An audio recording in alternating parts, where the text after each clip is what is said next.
The CBS Radio Mystery Theater presents...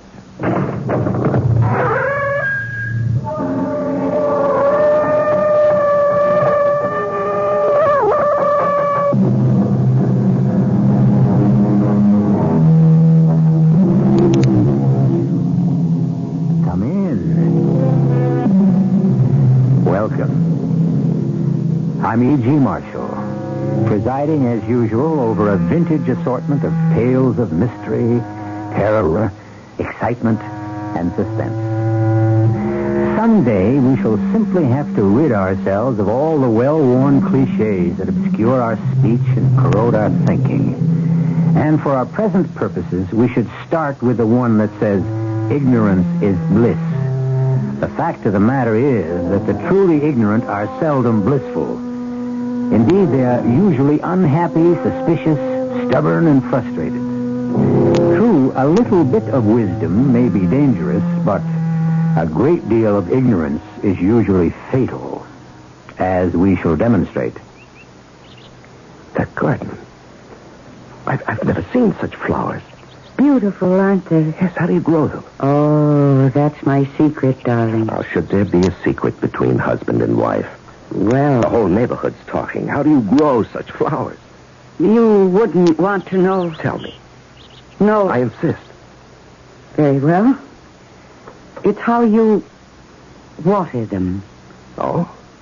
Well, how do you water them? With blood.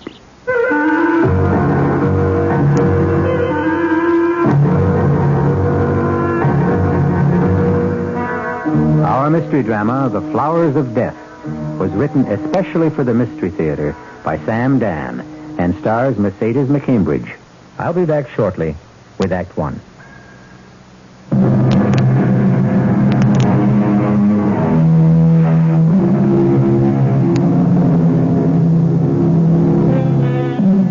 There are those who strive to be different, who march to the rhythms of their very own drummers.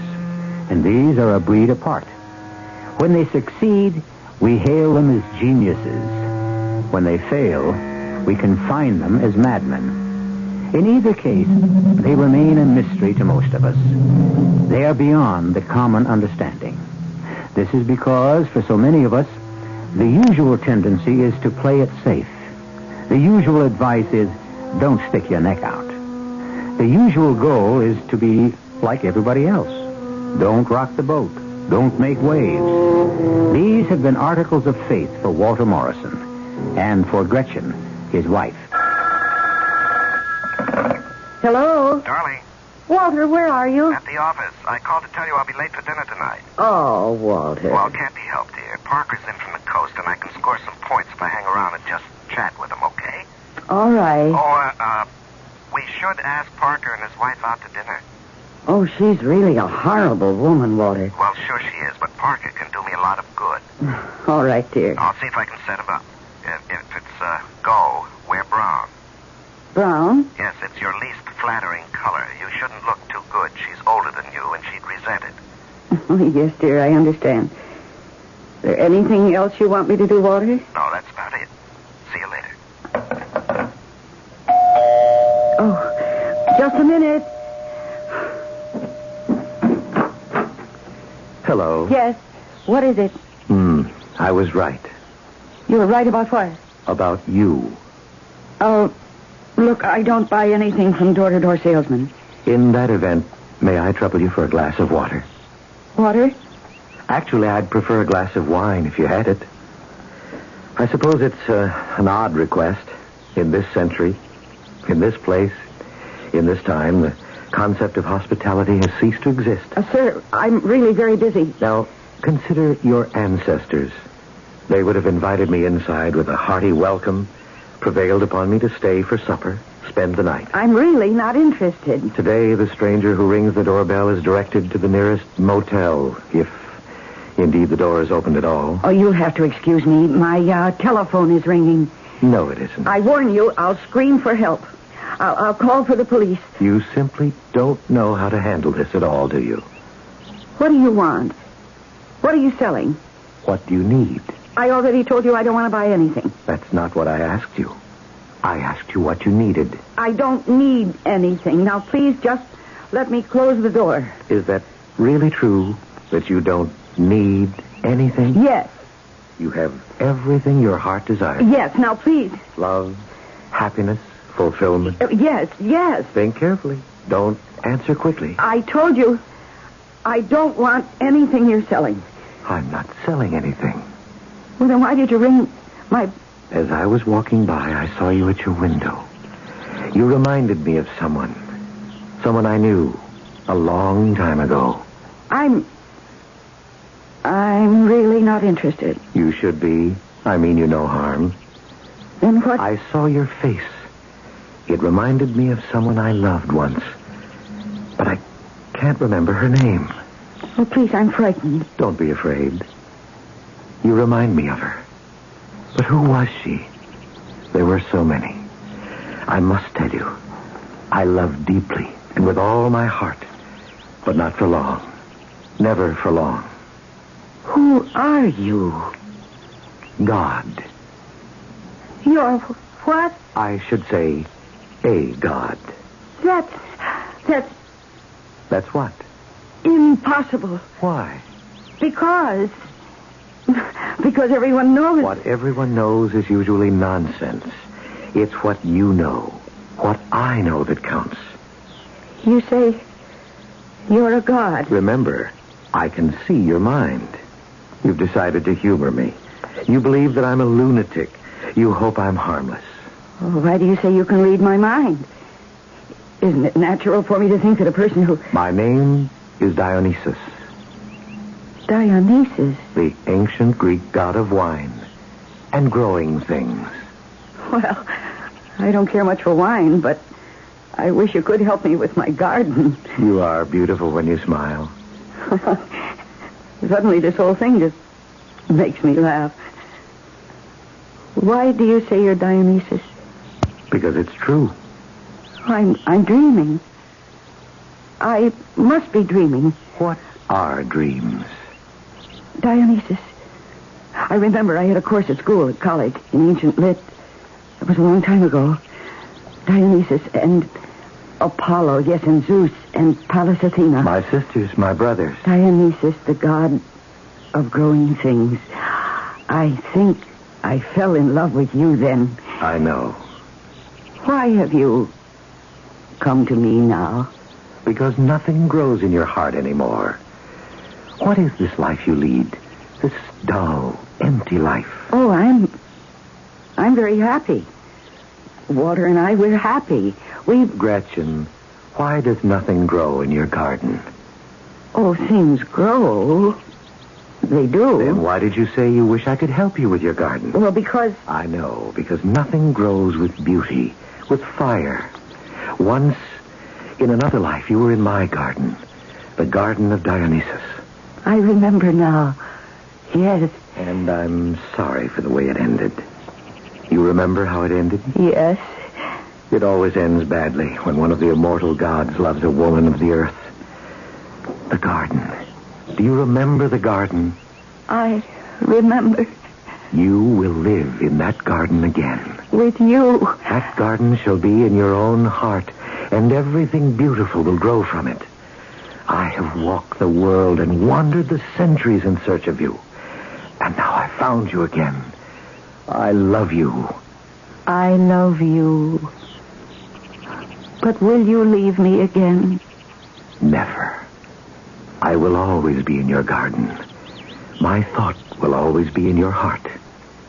Come, love. Let us walk in the garden.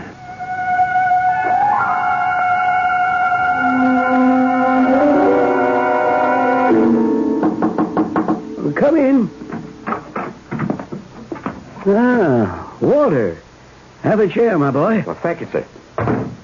Read the report, Walter? First-rate job. I appreciate that, sir. Well, now, Walter, Carraway's resigned. Yes, so I've been told, Mr. Baylor. And you don't have to be told. The assistant general sales manager's job's wide open. Well, I don't have to be told that at all, sir. It's the jump, Walter. The big one. Yes, I've been aiming for it these past 10 years. Well, we just don't promote a man around here. We promote a team. A team? A man and his wife. Oh, I understand that. Glad you do. Man has to have the right kind of wife. Yes, well, Gretchen is absolutely perfect, sir. Good. I'd like to meet her. Well, sir, may I invite you to our house for dinner? Well, thank you, Walter. I accept. What did you say her name was? Gretchen. Sounds like a frivolous name. Well, her real name is Margaret, sir, but you see, Gretchen is a kind of nickname. I prefer Margaret. Well, Mr. Baylor, I'm sure we can call You see, her... my boy, it's just after that very unfortunate experience with Caraway's wife. Here we have a man who's assistant general manager of this company. And his wife is practically a hippie. Gets her name in the news with all kinds of unsavory and disreputable people. Yes, I understand, sir. You might say I'm snake-bitten. We, the company, we simply cannot afford to take... Yes, naturally, Mr. Baylor. I can assure you that that my wife is everything the wife of an executive of this corporation should be. I'm sure of it, my boy. When would it be convenient for you to dine with us, Mr. Baylor? Are you free Friday night? Yes, of course. Good. Friday night for dinner. Thank you, sir. And Walter, I think I can offer you my congratulations. Oh, my love, don't leave me. Stay. Margaret, are you all right? My love, you're not going. Oh, not yet. Margaret. Not yet. Margaret. What? Honey. Oh, I was dreaming. Well, this is, unlike you to just nap on a couch in the living room. Are you all right? Yes. It was only a dream. Oh, but I don't have dinner ready. I must have fallen asleep. Well, that's all right. I'll take you out. We'll celebrate. Celebrate what? It's happened. Assistant General Sales Manager. Oh, Walter. Remember that's what we aimed at 10 years ago? Well, today we hit the target. Is it official? Just about. Only one tiny detail. And that is? You. Me. What have you got to do with it? Everything. Oh, I don't understand. Now listen, Margaret. Why do you think Caraway resigned? What did you call me? Margaret. Oh, my name is Gretchen. Well, yes, perhaps, but Gretchen comes from Margaret. Oh, I don't like Margaret. That's why I call myself Gretchen. Well, Margaret suits you better, dear. It's more mature, more dignified. I don't think so. Well, Mr. Baylor does. Well, why should my name be any of Mr. Baylor's business? Darling, before we get sidetracked, I asked if you knew why Caraway resigned. What does Mr. Baylor have against my name? Caraway didn't jump, darling. He was pushed. His wife didn't fit in. What does that mean? Evidently, a man's wife has to fit a certain image in this corporation. Well, I was never involved in any of your business things before. Yes, I know, but now it'll be different. Why did you say Mrs. Caraway didn't fit in? Well, she wasn't too careful about what she said. Why? What did she say? Well, you met her. She's the type who says a lot of kooky, oddball things. All I know is that she said to me she couldn't take this rat race serious. Well, a corporation is supposed to be your life. You just can't say things like that in front of people like Mr. Baylor. Well, do I have to meet Mr. Baylor? Darling, what's gotten into you? Walter, is the company your life? Well, of course it is. It's always been. It's my career. It's our living. Now, that should answer that question. Are you going to meet Mr. Baylor here Friday night? He's coming to dinner. Did you have to invite him? He wanted to look you over here in your own setting. Why? Well, to determine whether you'd be an asset to the company. I see. Darling, what has gotten into you? Why all these questions? I'm sorry. I had this dream. About what? I can't seem to remember. All right, forget it. Come on, now. Let's go out to dinner right now. Okay. And Walter, you're Mr. Baylor, I promise you, he'll be proud of me. Darling, I know that. Now, where would you like to eat? Oh, anywhere. Now, just remember, we can now afford the very best. Walter, look. Look. What is that? The garden. What about the garden? Look at the flowers. Well, where did you get those flowers? They weren't here this morning. Look at those colors. Did you ever see such colors? Yes, red, such brilliant red. Roses and carnations and... I've never seen such beautiful flowers. The garden. Our garden. His and mine. What did you say? It wasn't a dream. It wasn't a dream. Well, where are we? We have a quiet, rather shy and self-effacing middle-class suburban housewife, just this side of 40. A stranger rings her bell, announces he is an ancient Greek god, Dionysus, and that he wants to be her lover once again. Notice that again. Well, it has to be a dream, you say, sure. But how about the sudden blooming of that lush, brilliant, beautiful garden? How about it? Further growth must await my return in just a few minutes with Act 2.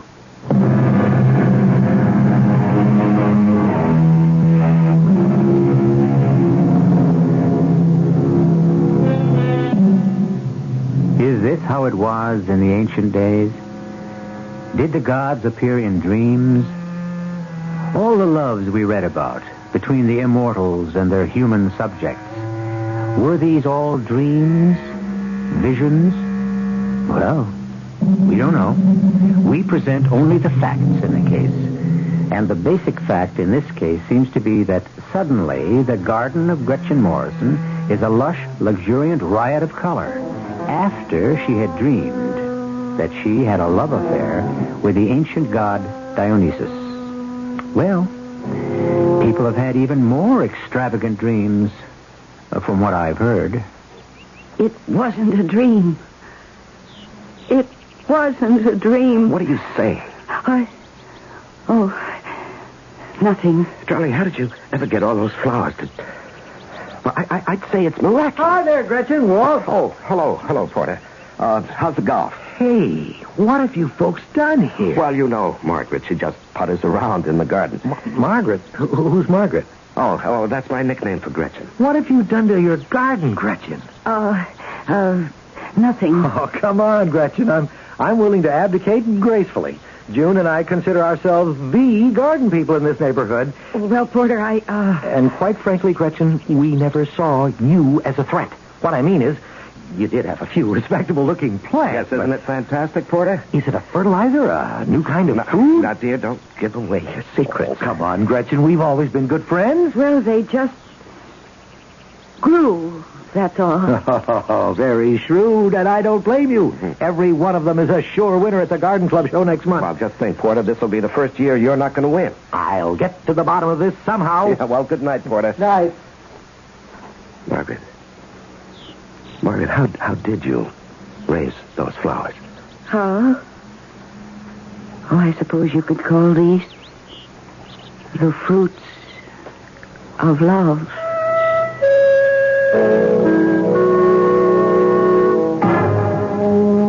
Margaret! Margaret! Oh, there you are. Didn't you hear me call you? You were calling Margaret. Now, look, dear, it's only for Mr. Baylor's sake. My name is Gretchen. Well, all right. Well, just go along with it for tomorrow night. Now, what are you doing out here? I'm sitting among my flowers. Well, shouldn't we be inside with dinner? I was just listening Listening to what? to what they were saying. To what? Who's saying? My flowers. Your flowers? They can't say anything. Oh, that isn't true, Walter. They're speaking now. Well, I don't hear anything. You don't hear flowers. You see them. Each color has a meaning. Now, Gretchen. That rose bush just in front of you. It isn't the same shade of red all the time. From instant to instant, it darkens and then lightens as the flowers feel and think. Margaret, quit this nonsense. Walter, it isn't nonsense. Yes, it is. Now, dear, I know you're under a strain. But I'm not. Yes, you are. And I was thinking about it. Now, tomorrow night is the most important night in our lives. It is? Why? Why? Oh, my God. Which one? Please listen. Now, you and I, we've worked for this. We have 10 years invested in tomorrow night. Oh, please, Walter, you mustn't excite yourself like that. Tomorrow night, we cross the Great Divide. The what? That line that separates the successes from the also-rans. Tomorrow night, a door will open for us, and we step into the executive suite. Oh? Yes, And that door will be opened by Frederick Tower Baylor, or it won't be opened. Darling, I'm It all sure- depends on you. Now, here's what you have to do. I got this list from Mr. Baylor's secretary this afternoon. Walter, dear, I was in the midst... In the midst of what? I was talking to these flowers, and now I think your anger has frightened them. Margaret? I mean, Gretchen. Yes? Gretchen, you don't feel well. Oh, no, I feel wonderful. I've never seen you so... So what? Well, you're usually so sensible. I've never been as sensible as I am at this very moment. All my senses are alive and free. Do you think... Should you see a doctor? Why? Because you're not well. That isn't true. Gretchen, what's wrong? Nothing is wrong. Even if I were ill, which I'm not, what would a doctor do? Prescribe a pill? And what would the pill be made of? From the essences of the very plants and flowers and growing things right here in my very own garden. So you see, all I need to do is just stay here. Now, would you look at this list? Mr. Baylor is a steak and potatoes man. Is he? Dinner should be no problem. Just the steak, French fries, a salad, and ice cream. And he likes the steak rare. Rare? Yes, practically raw, with the blood just about dripping from it. He's very close to the primitive, isn't he? You're Mr. Baylor. Now, look, let's not even joke about it, all right? And furthermore, he isn't my Mr. Baylor. He's our Mr. Baylor. It's our future. My dear, I shall not disgrace You know, you. these past few days, I can't follow things around here. It's these flowers in this garden. Yes. And the way you've been talking. Which way is that? I don't know, but it isn't your usual way. You're not the same person. Oh, but I am. Oh, no. There's something very different about you. No, please, dear. On this tremendously important night, don't do anything that would spoil anything. Walter, I don't like the look on your face. What are you talking That about? look. No human being should appear that troubled. Well, it's important. How many times do I have to remind you? Nothing in this life should be that important. You look as if you could kill somebody. Well, maybe I could. After all, if you're out to make it in this company, you have to be a killer. Walter. I don't mean you have to commit murder exactly, but you have to step on people and, if necessary, destroy them. Eliminate them as rivals. Well, that's committing a kind of murder. Well, look, why are we standing around here and talking about it? Have you destroyed many people on your way, Walter? Now, what kind of a question is that? Have you? I suppose I've sidelined a few in my time. Walter. Well, it was them or me. Now, come on, this whole conversation is out of place. Now, about tomorrow night. Walter, my dear, I shall not disgrace you.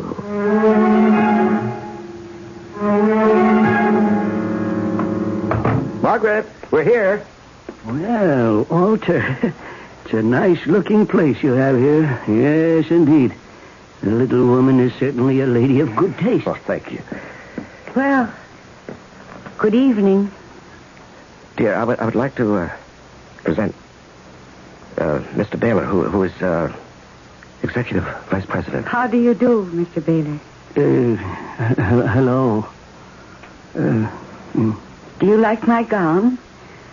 It was worn by the ancient Greek women, especially on festive occasions. But did you prepare a picture of martinis, darling? No, my dear. We shall have wine later. Wine? Oh, yes. Wine made with honey. The ancients called it mead. Delicious. Well, yes, but darling... And we shall have a most wonderful supper. A meal that would be enjoyed by the gods themselves. Goat's milk and cheese, bread and fruits, and dates and nuts. But, darling, I told you that Mr. Baylor... But that will come later.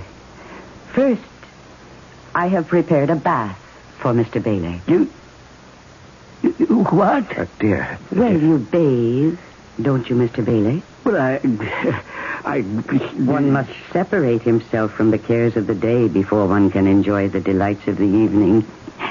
And so you must wash away. I don't believe this. Dear, I now, really Mr. think... Baylor, we'll use the main bath, and Walter, dear, yours is waiting for you in the guest room.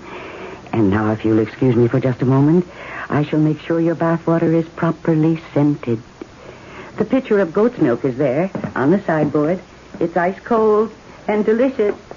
Walter, Sir, I really don't know what to say. is this your idea of a joke? Now, Mr. Baylor, please believe me. Because if it is, I'm not amused. Mr. Baylor, I really don't know what to say. That ridiculous costume and goat's milk and cheese. Well, there must and... be some mistake. I'll straighten it out. Well, this is exactly what I have to guard against. I thought Caraway was married to a cook, but yours... Well, I'm sorry, sir. Well, you should be. Mr. Baylor, where are you going? Where do you think I'm going? Home. But don't you see she's been ill? Yes, that's it. She hasn't been feeling well lately, sir. Really? You'd never know it to look at her. Good night. Now, Mr. Baylor. Well, whatever became of Mr. Baylor? Whatever became of Mr. Baylor? Do you mean you have to ask? Where did he go? His bath is ready. Yes, I'm sure it is. Have some milk. Here, drink it. You'll feel much better. Walter, why did you do that? Margaret, do you know what you did to me? I don't like that name. You know what you did to me? You destroyed me.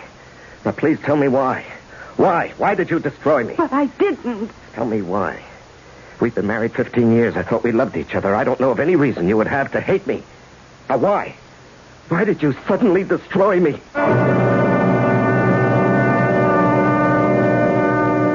How many marriages are there like this? A man works hard with a single-minded dedication to getting ahead in his company. His wife sits at home, gardens, does some club work, but mainly and mostly she waits for him. The big thing in their lives is the job, the career, the company. I suppose the answer is there are many marriages like this. Even the best of machinery breaks under stress, and human beings are not the most perfect machines. We'll see what repairs, if any, can be effected when I shall return with Act 3.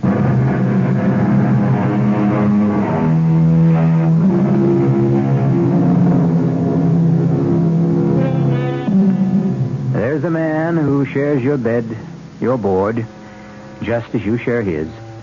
You share a bank account, automobiles, a house, a boat, a place in the community. And then one day it becomes clear to you that you don't share each other. That is, you share things, but you really don't know each other. As a matter of fact, you're strangers. You've been married for 15 years, and you're strangers. I don't want to discuss what happened here this evening. But what did happen? You deliberately ruined whatever chance I had to become assistant general sales manager. Well, if you have the ability, how could I have ruined your chance? Because in this company, ability isn't everything. Well, then in that case, quit. And take a job in an outfit where it is. Oh, you just don't understand.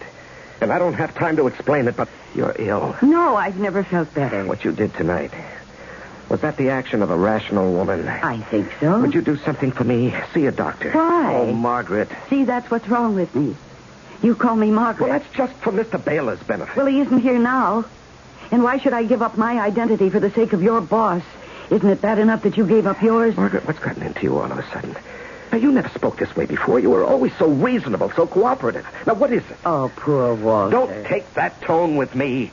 Now, Mark, Gretchen, listen. Will you help me? I'm trying to help you. Come on, let's walk in the garden. Oh, Gretchen. Let's enjoy the beautiful growing things. Gretchen, I want you to see a doctor. No. Please, do it for me. There is something wrong with you. Are you aware of the things you said to Mr. Baylor? Darling, we live according to certain rules. I know. And I don't like those rules anymore. Gretchen, you're different. And I'm scared. Now, just see a doctor, huh? But I told you, Walter, there's nothing wrong with me. Well, just let me hear the doctor say so. And I promise you, I'll abide by his decision.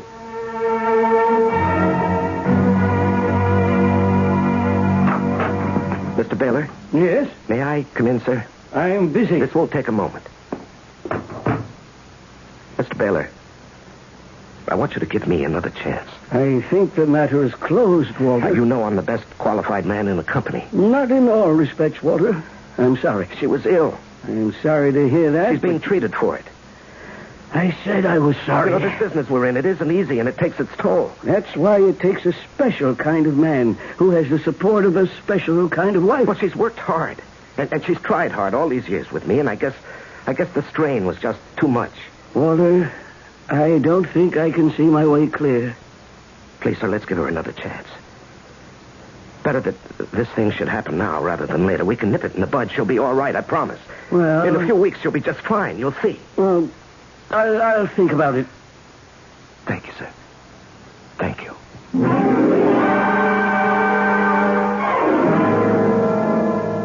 And he said his name was Dionysus? Yes, Dr. Marks. And don't tell me he didn't appear. If you say he was there for you. Why should the name Dionysus occur to you? Where did you ever hear it before? Well, I suppose in college in the study of mythology. And that was years ago. I never even thought of it. But you absorbed it. And you now have the classic conflict between Apollo, who represents duty, and Dionysus, who is desire. But I never... All people face this battle. In some, it rages with more fire. In some, the flames are banked. But in no one is it ever dormant. But the garden, the flowers and plants, and the growing things, how do you account for them? There's a reasonable, rational explanation. A sudden coming together in one spot of wind, water, soil. But this garden, he said, and I know, it's the fruit of love. Our love. I sit there among the blossoms and I know he's with me. He's talking to me. My dear Gretchen, you'll learn better in the winter. What about the winter? In the winter, the garden will die. And so will this dream.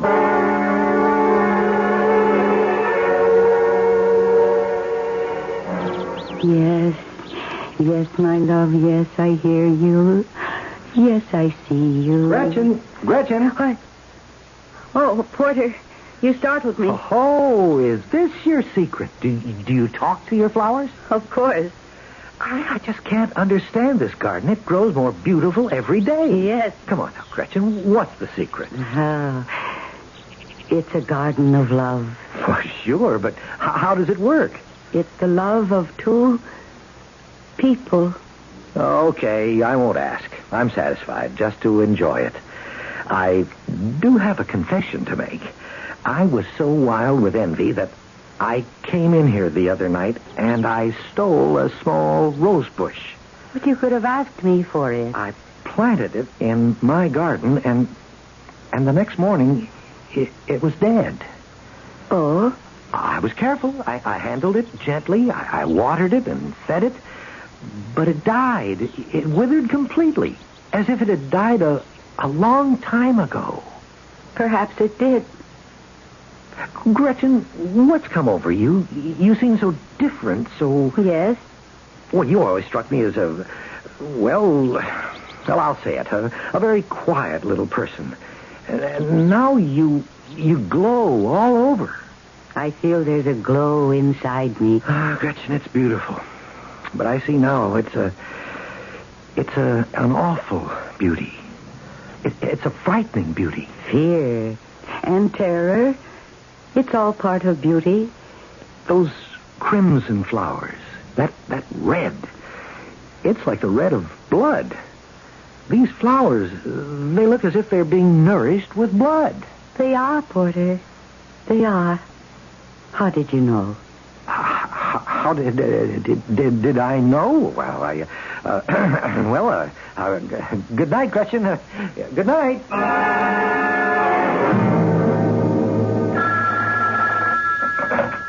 Hello?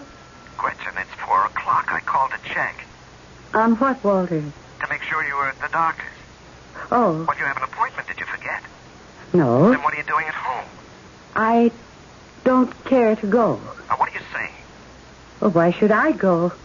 I'm not the one who's sick. Mr. Baylor is giving us another chance. Oh, Mr. Baylor, what an unfortunate man. He should spend more time with growing things. Bring him home with you tonight. I'm on my way right now, this minute. Now, don't you go anywhere. Why, Walter, where would I go?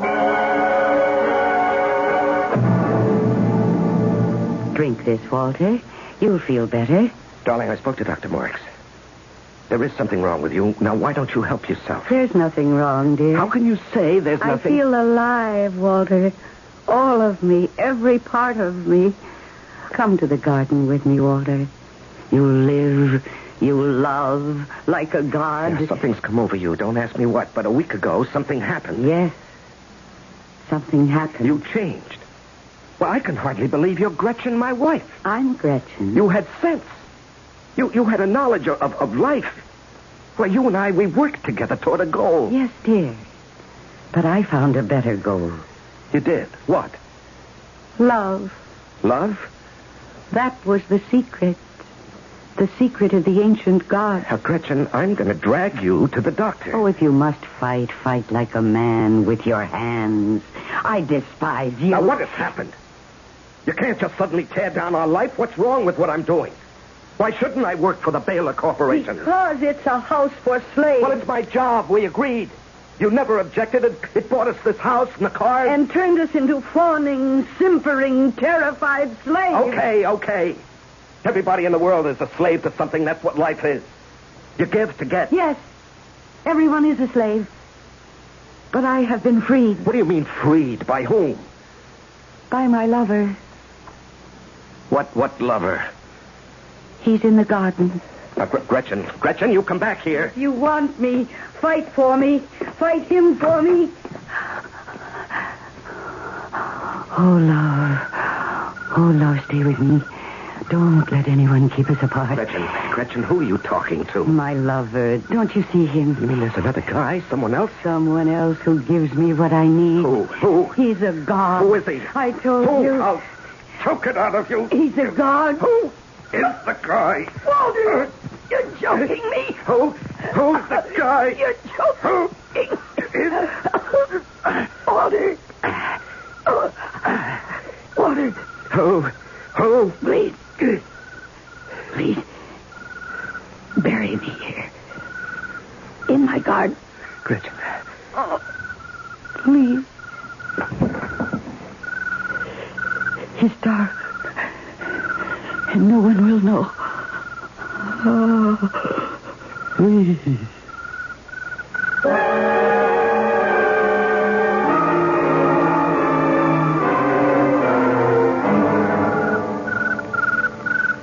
Hello, Porter. Hello, Walter. Just dropped by to see if there's any news of Gretchen. No. Well, keep your chin up, fella. Maybe she'll come back. Yes, I hope so. Did you two have a fight? Well, it was more of a misunderstanding. Oh, I'm sorry. Have you notified anyone? Well, I reported it to the police, but... Oh, and Dr. Marks said that she must have wandered off. Funny how the garden, that beautiful garden, just withered without her. Yeah. She was right. She said it was the fruit of love.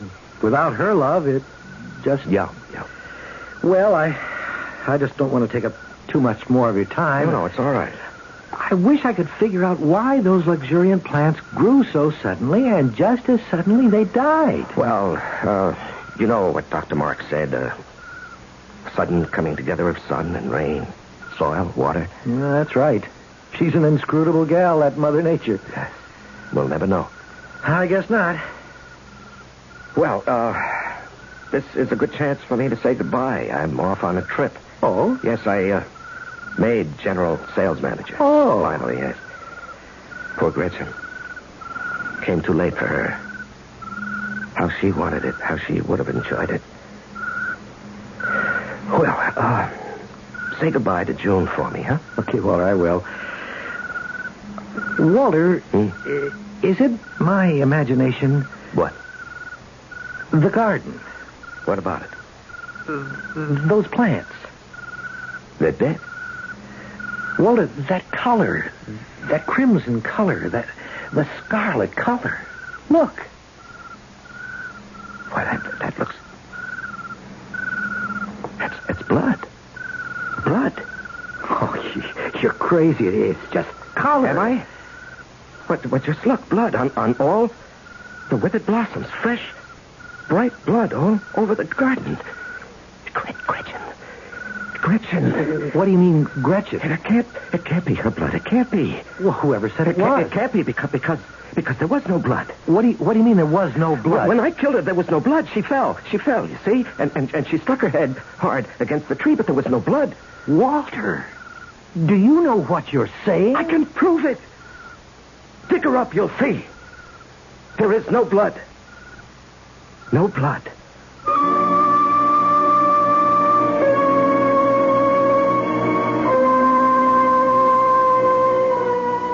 Well, there was some in the garden, in the beautiful garden of Gretchen and Dionysus.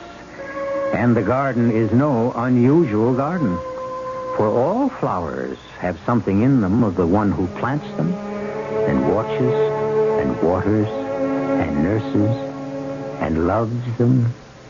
I'll be back shortly.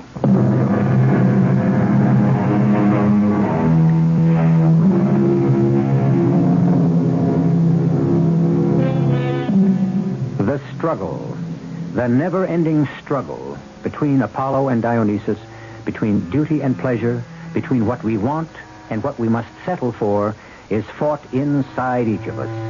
And sometimes it's Apollo who conquers, and sometimes Dionysus.